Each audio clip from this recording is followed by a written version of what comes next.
दोस्तों, एक दिन राजा विक्रमादित्य और उसकी एक रानी के साथ थोड़ी बहस हो गई।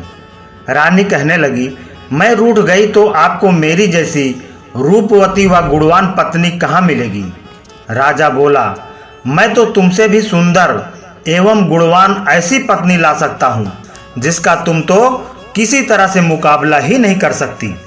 रानी बोली, यदि ऐसे ही बोल रहे हैं तो फिर चौबोली को पकड़ कर लाओ, तब जानूं। राजा तो उसी वक्त चौबोली से शादी करने चल पड़ा। चौबोली बहुत ही सुंदर, रूपवती, गुणवान थी।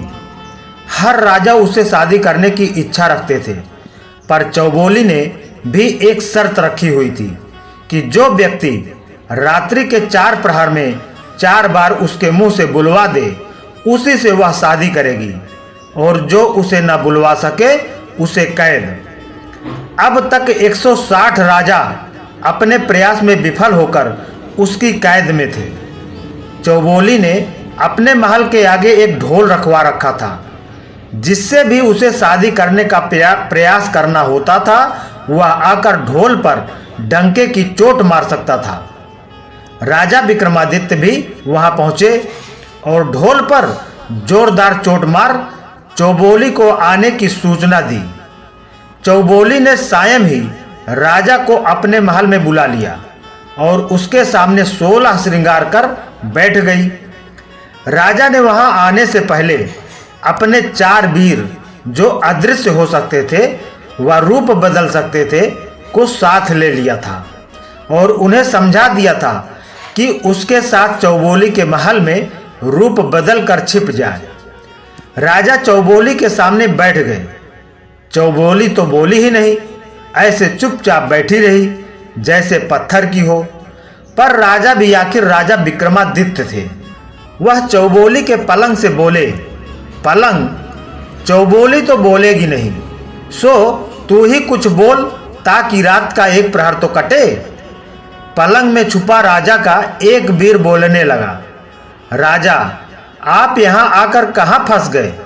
खैर, मैं आपको एक कहानी सुनाता हूँ, आप हुकारा दीजिए, कम से कम 1 प्रहर तो कट ही जाएगी। पलंग बोलने लगा। राजा हुकारा देने लगे। एक राजा का और एक साहूकार का बेटा, दोनों में गहरी दोस्ती थी। साथ सोते, साथ खेलते, साथ आते जाते, एक पल भी एक दूसरे से दूर नहीं होते। दोनों ने आपस में तय भी कर रखा था कि वह दोनों कभी अलग नहीं होंगे। दोनों की शादियां भी हो चुकी थी और दोनों की ही पत्नियां मायके में बैठी थी। एक दिन साहूकार अपने बेटे से बोला, बेटे, तेरी बहू मायके में बैठी है, जवान है, उसे ज्यादा दिन वहां नहीं छोड़ा जा सकता, सो जा और उसे ले आ। बेटा बोला, बापू, आपका हुक्म सिर माथे, पर मैं जाऊं कैसे। मैंने तो कुंवर से वादा कर रखा है कि उसे छोड़कर कहीं अकेला नहीं जाऊंगा। साहूकार ने सोचते हुए कहा, बेटे, तुम दोनों में ऐसी ही मित्रता है तो एक काम कर, राजा के बेटे को भी अपने ससुराल साथ ले जा, पर एक बात का ध्यान रखना, तेरे ससुराल में उसकी खातिर उनकी प्रति के हिसाब से बड़े होना चाहिए, बड़े आवभगत से होनी चाहिए। आखिर दोनों मित्र साहूकार के बेटे के ससुराल चल दिए। रास्ते में राजा का बेटा तो बड़ी मस्ती व मजाक करता चल रहा था, पर साहूकार का बेटा बड़ी चिंता में चल रहा था। पता नहीं ससुराल वाले कुंवर की कैसी खातिर करेंगे, यदि कोई कमी रह गई तो कुंवर क्या सोचेगा, आदि आदि। चलते चलते रास्ते में एक देवी का मंदिर आया, जिसके बारे में ऐसी मान्यता थी कि वहां देवी के आगे जो मनोरथ मांगो पूरी हो जाती, कोढ़ की कोढ़ मिट जाती, पुत्रहीनों को पुत्र मिल जाते। साहूकार के बेटे ने भी देवी के आगे जाकर प्रार्थना की कि हे देवी, मां ससुराल में मेरे मित्र की खातिर वह आदर सत्कार वैसा ही हो जैसे मैंने मन में सोच रखा है। यदि मेरे मन की यह मुराद पूरी हुई तो वापस आते वक्त मैं अपना मस्तक काटकर आपके चरणों में अर्पित कर दूंगा। ऐसी मनोकामना कर वह अपने मित्र के साथ आगे बढ़ गया और ससुराल पहुंच गया। ससुराल वाले बड़े साहूकार थे। उनकी कई शहरों में कई दुकानें थीं। विदेश से भी व्यापार करते थे वह। इसके लिए उसके पास अपने जहाज थे। पैसे वाले तो थे ही, साथ ही दिलदार भी थे। उन्होंने अपने दामाद के साथ आए राजा के कुंवर को देखकर ऐसी मान मनुहार व आदर सत्कार किया कि उसे देखकर राजा का कुंवर खुद भौचक्का रह गया। ऐसा सत्कार तो उसने कभी देखा ही नहीं था। दोनों 10 दिन वहां रहे। उसके बाद साहूकार के बेटे की वधू को लेकर वापस चले। रास्ते में राजा का बेटा तो वहां किए आदर सत्कार की प्रशंसा ही करता रहा और साहूकार के बेटे ने जो मनोरथ किया था वह पूरा हो गया। तो रास्ते में देवी का मंदिर आया तो साहूकार का बेटा रुका और बोला, आप चलें, मैं दर्शन कर आता हूं। राजा का बेटा बोला, मैं भी चलूं, दोनों साथ साथ दर्शन कर लेंगे। साहूकार के बेटे ने कहा, नहीं, मैंने अकेले में दर्शन करने की मन्नत मांगी है, इसलिए आप रुकिए। तो साहूकार का बेटा मंदिर में गया और अपना सिर काटकर देवी के चरणों में चढ़ा दिया। राजा के कुंवर ने काफी देर तक इंतजार किया, फिर भी साहूकार का बेटा नहीं आया। तो वह भी मंदिर में जा पहुंचा। आगे देखा तो मंदिर में अपने मित्र का कटा सिर एक तरफ पड़ा था और धड़ एक तरफ। कुंवर के पैरों तले से जमीन खिसक गई थी। यह क्या हो गया? अब मित्र की पत्नी और उसके पिता को क्या जवाब दूंगा? कुंवर सोच में पड़ गया कि इस तरह बिना मित्र के घर जाए तो लोग क्या क्या सोचेंगे। आज तक हम अलग नहीं रहे, आज कैसे हो गए? ये सब सोचते और विचार करते हुए कुंवर ने भी तलवार निकाली और अपना सिर काट डाला। उधर साहूकार की वधू रास्ते में खड़ी खड़ी दोनों का इंतजार करते करते थक गई तो वह भी मंदिर के अंदर पहुंची और वहां का दृश्य देखकर हक्की बक्की रह गई। दोनों मित्रों के सिर कटे सौ पड़े थे। मंदिर में लहू बह रहा था। वह सोचने लगी, अब उसका क्या होगा? कैसे ससुराल बिना पति के जाकर अपना मुंह दिखाएगी? लोग क्या क्या कहेंगे? यह सोच उसने भी तलवार उठाई और जोर से अपने पेट में मारने लगी। तभी मां प्रकट हुई और उसका हाथ पकड़ लिया। साहूकार की वधू से बोली, हे देवी, छोड़ दे मुझे और मरने दे। इन दोनों का तूने भक्षण कर लिया है, अब मेरा भी कर ले। देवी मां ने कहा, तलवार नीचे रख दे और दोनों के सिर उठा और इनके धड़ पर रख दे। मैं अभी दोनों को पुनर्जीवित कर देती हूं। साहूकार की वधू ने झट से दोनों के सिर उठाए और धड़ों को ऊपर रख दिए। देवी ने अपनी हाथ से उन पर एक किरण छोड़ी और दोनों जीवित हो उठे। देवी अंतर ध्यान हो गई, पर एक गड़बड़ हो गई। साहूकार की बहू ने जल्दबाजी में साहूकार का सिर कुंवर की धड़ से और कुंवर का सिर साहूकार के धड़ पर रख दिया था। अब दोनों विचार में पड़ गए कि अब यह किसकी पत्नी है, सिर वाले की या धड़ वाले की। पलंग बोला, हे राजन, आप न्याय के लिए प्रसिद्ध हैं, अतः आप ही न्याय करें। वह अब किसकी पत्नी होगी? तो राजा बोले, इसमें पूछने वाली कौन सी बात है? वह महिला धड़ वाले की ही पत्नी होगी। यह सुनते ही चौबोला गुस्से में भरकर बोली, वाह राजा वाह, बहुत बढ़िया न्याय करते हो। धड़ से क्या लेना देना? पत्नी तो सिर वाले की हुई होगी, सिर बिना धड़ का क्या मोल? राजा बोले, आप जो कह रही हैं वही सत्य है। बजा रे ढोली ढोल। चौबोली बोली पहली बोल और ढोली ने ढोल पर जोरदार डंका मारा। अब राजा ने चौबोले के पानी के मटके को बताया, हे मटके, एक प्रहर तो पलंग ने काट दी, अभी भी रात के 3 प्रहर बचे हैं। तू भी कोई बात बता ताकि कुछ तो समय कटे।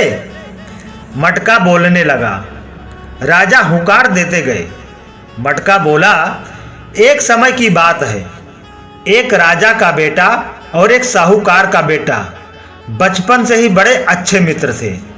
साथ रहते, साथ खेलते, साथ खाते पीते। एक दिन उन्होंने बचपन में व नादानी में आपस में एक वचन किया कि जिसकी शादी पहले होगी वह अपनी पत्नी को सुहाग रात को अपने मित्र के पास भेजेगा। समय बीता और बात आई गई हो गई। समय के साथ दोनों मित्र बड़े हुए तो साहूकार ने अपने बेटे का विवाह कर दिया। साहूकार की बहू घर आ गई। सुहाग रात का समय बहू छम छम करती 16 श्रृंगार किए अपने शयन कक्ष में घुसी। आगे देखा, साहूकार का बेटा, उसका पति मुंह लटकाए उदास बैठा था। साहूकार की बहू बड़ी चतुर थी। अपने पति की यह हालत देख बड़े प्यार से हाथ जोड़कर बोली, क्या बात है नाथ, क्या आप मुझसे नाराज हैं? क्या मैं आपको पसंद नहीं हूं? या मेरे माँ बाप ने शादी में जो दिया वह आपको पसंद नहीं? मैं जैसी भी हूं आपकी सेवा में हाजिर हूं।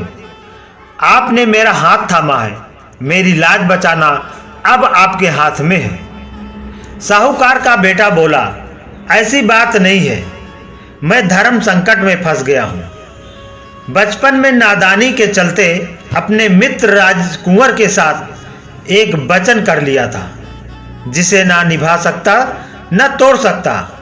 अब क्या करूं समझ नहीं आ रहा और न ही वचन के बारे में बताना आ रहा। ऐसा क्या वचन दिया है आपने? कृपया मुझे भी बताएं। यदि आपने कोई वचन दिया है तो उसे पूरा भी करेंगे। मैं भी आपका इसमें साथ दूंगी। साहूकार के पुत्र ने अपने पत्नी को न चाहते हुए भी बचपन के किए वचन की कहानी सुनाई तो पत्नी बोली, हे नाथ, चिंता ना करें, मुझे आज्ञा दीजिए, मैं आपका वचन भी निभा लूंगी और अपना धर्म भी बचा लूंगी। ऐसा कहा पति से आज्ञा लेकर साहूकार की बहू 16 श्रृंगार किए कुंवर की महल की ओर चल पड़ी। रास्ते में उसे चोर मिले। उन्होंने गहनों से लदी साहूकार की बहू को लूटने के इरादे से रोक लिया। साहूकार की बहू ने चोरों से कहा, अभी छोड़ दीजिए, मैं एक जरूरी कार्य से जा रही हूँ, वापस आकर सारे गहने जेवरात उतार कर आपको दे दूंगी। यह मेरा वादा है, पर अभी मुझे मत रोकिए, जाने दीजिए। चोर बोले, तेरा क्या भरोसा, जाने के बाद आए ही नहीं, या आए भी तो सिपाहियों के साथ आए। बहू बोली, मैं आपको वचन देती हूँ, मेरे पति ने एक वचन दिया था, उसे पूरा करने जा रही हूँ। वह पूरा कर आते ही आपको दिया वचन भी पूरा कर दूंगी। चोरों ने आपस में सलाह की कि देखते हैं यह वचन पूरा करती है या नहीं। यदि नहीं भी आई तो कोई बात नहीं, एक दिन लूट का माल ना मिला सही। साहूकार की बहू रमझम करती कुंवर के महल की सीढ़ियां चढ़ गई। कुंवर पलंग पर अपने कक्ष में सो रहा था। बहू ने कुंवर के पैर का अंगूठा मरोड़ कर जगाया, जागो कुंवर साहब। कुंवर चौंक कर जागा और देखा उसके कक्ष में इतनी रात गए एक सुंदर युवती 16 श्रृंगार के किए खड़ी है। कुंवर को लगा वह सपना देख रहा है, इसलिए कुंवर ने बार बार आंखें मल कर देखा और बोला, हे देवी, तुम कौन हो, कहाँ से आई हो और इस तरह इतनी रात्रि गए तुम्हारा यहाँ आने का प्रयोजन क्या है? साहूकार की बहू बोली, मैं आपके बचपन के मित्र साहूकार के बेटे की पत्नी हूँ। आपके व आपके मित्र के बीच बचपन में तय हुआ था कि जिसकी शादी पहले होगी वह अपने पत्नी को सुहाग रात में अपने मित्र के पास भेजेगा। सो उसी वचन को निभाने हेतु आपके मित्र ने आज मुझे सुहाग रात्रि के समय आपके पास भेजा है। कुंवर को यह बात याद आते ही वह बहुत शर्मिंदा हुआ और अपने मित्र की पत्नी से बोला, हे देवी, मुझे माफ कर दीजिए, वह तो बालपने में नादानी की हुई बातें थी। आप तो मेरे लिए माँ बहन समान हैं। कहकर कुंवर ने मित्र की पत्नी को बहन की तरह चुंदरी सिर पर चढ़ाई और एक हीरो मोतियों से भरा थाल भेंट कर विदा किया। साहूकार की बहू वापस आई तो चोर रास्ते में ही खड़े उसका इंतजार कर रहे थे। उसे देखकर आपस में चर्चा करने लगे, यह औरत है तो जवान की पक्की। बहू ने चोरों के पास आकर बोला, यह हीरो मोतियों से भरा थाल रख लीजिए, यह आपके भाग्य में लिखा था और मैं अभी आपको गहने उतार कर भी आपको दे देती हूँ। कहकर वह अपने एक एक कर सभी गहने उतारने लगी। चोरों को यह देखकर बड़ा आश्चर्य हुआ। वे पूछने लगे, पहले यह बता कि तू गई कहाँ थी और यह हीरो भरा थाल तुझे किसने दिया। साहूकार की बहू ने पूरी बात विस्तार से चोरों को बताई। सुनकर चोरों के मुंह से निकला, धन्य है ऐसी औरत जो अपने पति का वचन निभाने कुंवर जी के पास चली गई, और धन्य है कुंवर जी जिन्होंने इसकी मर्यादा की रक्षा व आदर करते हुए इसे अपनी बहन बना इतने महंगे हीरे भेंट किए। ऐसी चरित्रवान और धर्म पर चलने वाली औरत को तो हमें भी बहन मानना चाहिए। और चोरों ने भी उसे बहन मानकर उसका सारा धन लौटाते हुए उनके पास जो थोड़ा बहुत लूटा हुआ धन था उसे भेंट कर उसे सुरक्षित उसके घर तक पहुंचा दिया। अब मटकी राजा से बोली, हे राजा विक्रमादित्य, आपने बहुत बड़े बड़े न्याय किए हैं। अब बताइए इस मामले में किसकी भलमनसाहत सबसे बड़ी, चोरों की या कुंवर की? राजा बोले, यह तो साफ है, कुंवर की भलमनसाहत ज्यादा बड़ी। इतना सुनते ही चौबोला को गुस्सा आ गया और वह गुस्से में राजा से बोली, अरे राजा, तेरी अकल कहाँ गई? क्या ऐसे ही न्याय करके तू लोकप्रिय हुआ है? सुन, इस मामले में चोर बड़े भले मानस निकले। जब साहूकार की बहू चोरों को वचन के मुताबिक इतना धन दे रही थी, फिर भी चोरों ने उसे बहन बना पास में जो था वह भी दे दिया। इसलिए चोरों की भलमनसाहत ज्यादा बड़ी है। राजा बोले, चौबोली ने जो न्याय किया है वह खरा है। बजा रे ढोली ढोल, चौबोली बोली दूजो ढोल। और ढोली ने नगारे पर जोर से 2 दे मारी। अब राजा चौबोली के महल की खिड़की से बोला, 2 घड़ी रात तो कट गई, अब तू ही कोई बात कर ताकि तीसरा पहर कट सके। खिड़की बोली, ठीक है राजा, आपका हुक्म सिर माथे। मैं आपको एक कहानी सुना रही हूँ, आप हुकारा देते जाना। खिड़की राजा को कहानी सुनाने लगी। एक गांव में एक ब्राह्मण व एक साहूकार के बेटे के बीच बहुत गहरी मित्रता थी। जब वो जवान हुए तो एक दिन ससुराल अपनी पत्नियों को लेने एक साथ रवाना हुए। कई दूर रास्ता काटने के बाद आगे दोनों के ससुराल के रास्ते अलग अलग हो गए। अतः अलग अलग रास्ता पकड़ने से पहले दोनों ने सलाह मशवरा किया कि वापसी में जो यहाँ पहले पहुँच जाए वह दूसरे का इंतजार करे। ऐसी सलाह कर दोनों ने अपने अपने ससुराल का रास्ता पकड़ा। साहूकार के बेटे के साथ एक नाई भी था। ससुराल पहुंचने पर जमाई के साथ नाई को देखकर एक बुजुर्ग महिला ने अन्य महिलाओं को सलाह दी कि जमाई जी के साथ आए नाई की खातिर में कहीं कोई कमी नहीं रह जाए, वरना यह हमारी बेटी के ससुराल में जाकर हमारी बहुत उल्टी सीधी बातें करेगा और इसकी बढ़िया खातिर करेंगे तो यह वहां जाकर हमारी तारीफों के पुल पूरे गांव में पुल बांधेगा, इसलिए इसकी खातिर में कोई कमी ना रहे। बस फिर क्या था, घर की बहू बेटियों ने बुढ़िया की बात को पकड़ नाई की पूरी खातिरदारी शुरू कर दी। वह अपने जमाई को पूछे या ना पूछे, पर नाई को हर काम में पहले पूछे। खाना खिलाना हो तो पहले नाई, बिस्तर लगाना हो तो पहले नाई। साहूकार का बेटा अपने ससुराल में मायूस, और नाई उसे देखकर अपनी मूछ मरोड़े। यह देख मन ही मन दुखी हो साहूकार के बेटे ने वापस जाने की जल्दी की, तो ससुराल वालों ने भी उसकी पत्नी के साथ उसे विदा कर दिया। अब रास्ते में नाई साहूकार के पुत्र से मजाक करते चला कि ससुराल में नाई की इज्जत ज्यादा रही कि जवाई की। जैसे जैसे नाई यह बात बोले, साहूकार का बेटा मन ही मन जल भुन जाए, पर नाई को इससे क्या फर्क पड़ने वाला था। उसने तो अपनी बात जारी रखी। ऐसे ही चलते चलते काफी रास्ता कट गया। आधे रास्ते में ही साहूकार के बेटे ने इसी मनुहार वाली बात पर गुस्सा कर अपनी पत्नी को छोड़ नाई को साथ ले चल दिया। इस तरह बीच रास्ते में छोड़ देने पर साहूकार की बहू बहुत दुखी हुई और उसने अपना रथ वापस अपने मायके की ओर मोड़ लिया।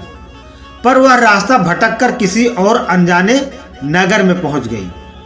नगर में घुसते ही एक मालन का घर था। साहूकारनी ने अपना रथ रोका और कुछ धन देकर मालन से उसे अपने घर में कुछ दिन रहने के लिए मना लिया। मालन अपने बगीचे के फूलों से माला आदि बनाकर राजमहल में भेजा करती थी। अब मालन फूल तोड़कर लाए और साहूकारनी नित नए नए गजरे मालाएं आदि बनाकर उसे राजा के पास ले जाने लगी। राजा के पास ले जाने हेतु दे देती।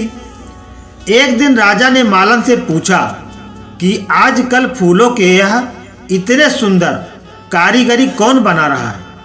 तुझे तो वैसे बनाने आते ही नहीं। मालन ने राजा को बताया, हुकुम, मेरे घर एक स्त्री आई हुई है, बहुत गुणवंती है। वही ऐसी सुंदर सुंदर कारीगरी जानती है। तो राजा ने हुक्म दे दिया कि उसे हमारे महल में हाजिर किया जाए। अब क्या करे? साहूकारनी ने बहुत मना किया, पर राजा का हुक्म कैसे टाला जा सकता था। सो साहूकारनी को राजा के सामने हाजिर किया गया। राजा तो उस रूपवती को देखकर आसक्त हो गया। ऐसी सुंदर नारी तो उसके महल में कोई नहीं थी। तो राजा ने हुक्म दिया कि इसे महल में भेज दिया जाए। साहूकारनी बोली, हे राजन, आप तो गांव के मालिक होने के नाते मेरे पिता समान हैं।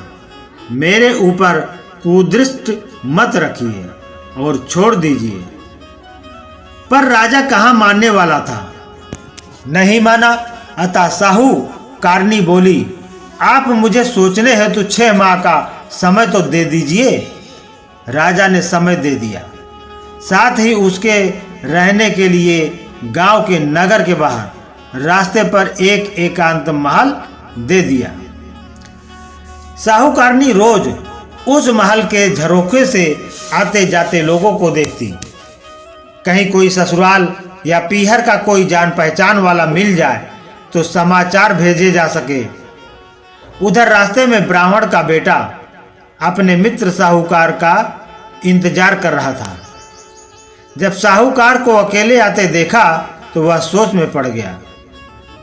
उसने पास आते ही साहूकार के बेटे से उसकी पत्नी के बारे में पूछा। तो साहूकार के बेटे ने पूरी कहानी ब्राह्मण पुत्र को बताई। ब्राह्मण ने साहूकार को खूब खड़ी खोटी सुनाई कि बेवकूफ, नाई की खातिर ज्यादा हो गई तो इसमें उसकी क्या गलती थी? ऐसे कोई पत्नी को छोड़ा जा सकता है? और दोनों उसे लेने भी उसी नगर पहुंचे। साहूकारनी ने महल के झरोके से दोनों को देख लिया तो उन्हें बुलाने के लिए आदमी भेजा। मिलने पर ब्राह्मण के बेटे ने दोनों में सुलह कराई। राजा को भी पता चली कि उसका ब्याहता आ गया, तो उसने भी अपने पति के साथ जाने की आज्ञा दे दी और साहूकार पुत्र अपनी पत्नी को लेकर घर आ गया।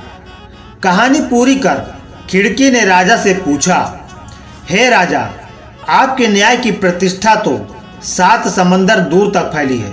अब आप बताएं कि इस मामले में भल मनसाहत किसकी, साहूकार की या साहूकारनी की? राजा बोले, इसमें तो साफ है, भल मनसाहत तो साहूकार के बेटे की, जिसने छोड़ी पत्नी को वापस अपना लिया। इतना सुनते ही चौबोली के मन में तो मानो आग लग गई। उसने राजा को फटकारते हुए कहा, अरे अधर्मी राजा, क्या तू ऐसे ही न्याय प्रसिद्ध हुआ है? साहूकार के बेटे की कौन सी भलमनसाहत? भलमनसाहत तो उसकी पत्नी की थी, जिसे निर्दोष होने के बावजूद साहूकार ने छोड़ दिया और उसे रानी बनने का मौका मिलने के बावजूद वह नहीं मानी और अपने धर्म पर अडिग रही। धन्य है ऐसी स्त्री।